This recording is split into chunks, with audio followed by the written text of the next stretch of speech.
Welcome to the realm of intoxicating flavors and head-banging beer reviews. What's up, everybody? It's the Ginger Yeti, and I'm checking in from the road. Today I'm in Krakow, Poland, and I'm just having a fun time here. Unfortunately, it's a little too loud in the backstage with everything going on to do a backstage beer review. So I'm up here in the back lounge, or second story lounge of the tour bus, and I happen to find a cool little store about a 10-minute walk away from the venue called Premium Brands. I know it sounds like a generic name, but I walked in there and there had to be 1,000 different craft beers that I had never seen before. I mean, this place was just packed with craft beer. It was crazy. It's a really cool store. Unfortunately, I don't have space to bring a bunch of beers home on this trip, so I only bought a couple beers. And one of the beers I bought was this one right here. Appetizing. Peach, raspberry, cherry, white chocolate, cheesecake, supreme, smoothie, sour ale. And this is from Nepo Brewing. Now, I'm going to totally butcher the name of the place that this is from, so I apologize for that. And I'll put it down below. It's a lot of words. I don't speak any Polish, but it's like Skardowa Wielkopolski, Poland. I apologize again. I'm sure I butchered that name. That's where the beer's from.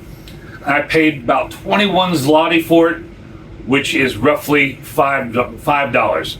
Not a bad price at all for a Polish craft beer, in my opinion. And surprisingly, on the back here, it actually has everything in Polish and then as in English as well. So I can read the back of the can to you. Our beer is a combination of a fruit cocktail and cheesecake closed in a can you're holding in your hand. Ingredients: water, wheat malt, peach puree, raspberry puree, cherry puree, barley malt, lactose, oat flakes, oat malt, maltodextrin, vanilla, yeast, hops, lactobacillus, and natural aromas. Man, that's a laundry list of ingredients, but that sounds delicious. Beer, dark, unfiltered, pasteurized. All right, now it does show you the serving glass, but I don't have one of those. I'm stuck with my iconic plastic cup. Finally busting out the iconic plastic cup. It says 8 to 10 degrees C, which is probably pretty close to that because our fridge isn't the best.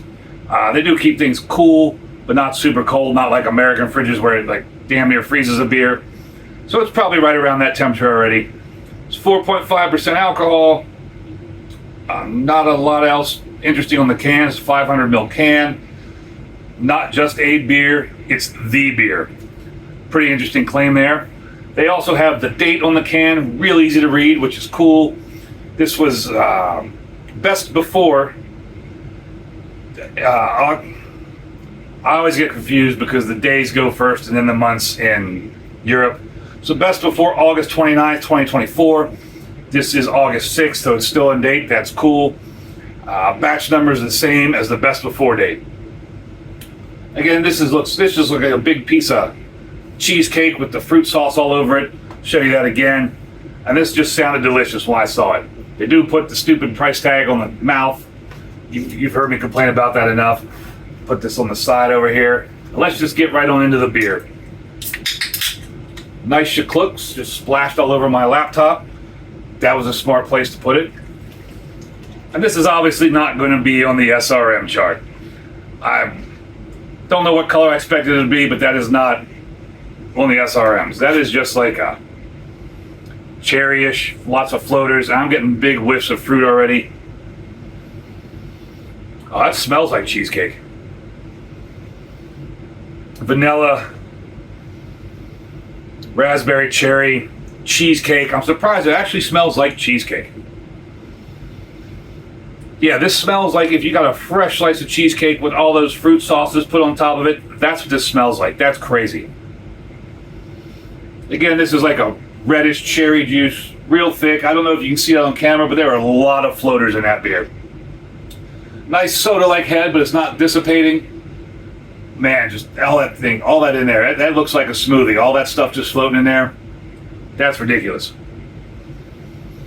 That smells amazing. On Untapped, this beer gets a 4.19 with only 351 check-ins. There was nothing on Beer Advocate. That being said, I'm going to get right into it.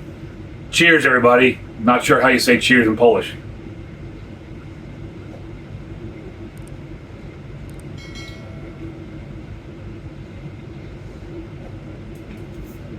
Sour. Do have some sourness. It's not like super mouth puckering, but there's sourness there. It's actually much lighter in the body than I'd expected. That's just big fruit flavors. Cherry, raspberry. Not getting so much of the peach.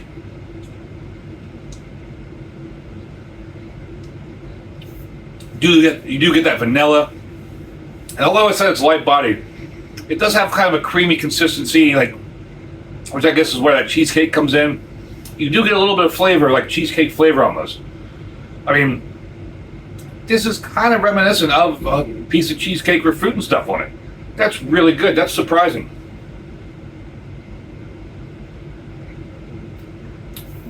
I believe this may be one of my first truly craft beers from Poland. And this is phenomenal. I am super stoked on this beer. 2 big horns up for this beer. This beer is absolutely delicious. For $5, I would drink this all day long. It's not so sour that you would get tired of it. It's not so sweet that you would get tired of it. Nice sweetness, counteracted with the sourness. Big fruit flavors, a little bit like cheesecakiness in it. This is delicious. Look at all that stuff sitting around on my iconic plastic cup. This is a great beer. I don't know if I'll ever see this again, but Appetizing, that's definitely the proper name for this beer. This is definitely Appetizing. Great beer. Nepo Brewing, you did a great job. I'd love to try some more of your beers sometime. And I hope you all think I did a great video. If you do, just smash that subscribe button, smash that like button, and as always, embrace the adventure.